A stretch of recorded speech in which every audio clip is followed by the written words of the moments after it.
You know, when people in Texas say take it back, my first thought is, oh God, who took what? And are they armed?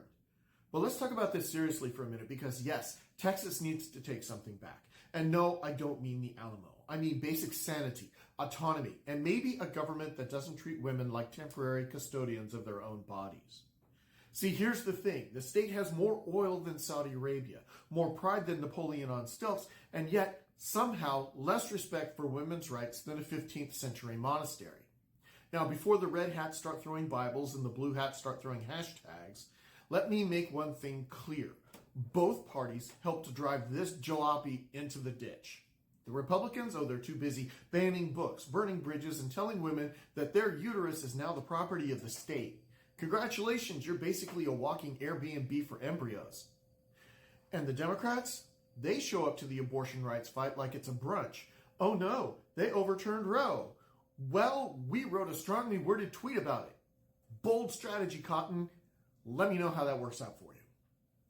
Take it back in Texas needs to mean something real, not just reclaiming the legislature from the gunslinging, God-wielding autocrats who think liberty ends the moment you need birth control, but actually taking back the idea that the government works for us, all of us, women included. Because brace yourself, Ted Cruz, women are people.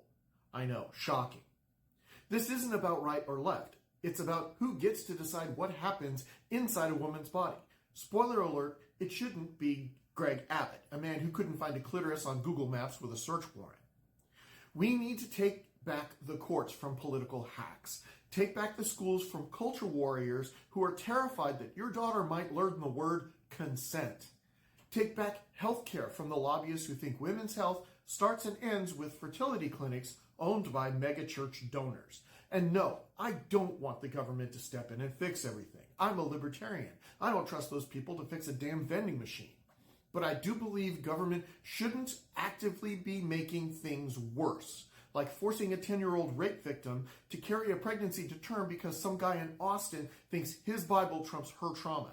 That's not law. That's cruelty in a suit. So yeah, let's take it back. Not just the policies, the principle that freedom actually means freedom. Not freedom for men with AR-15s and truck nuts, but freedom for women with uteruses and opinions. Real bodily autonomy, real choice, and maybe, just maybe, a future where our daughters, my daughters, don't have to beg for the same rights that our grandmothers marched for. Texas, you want to be bold?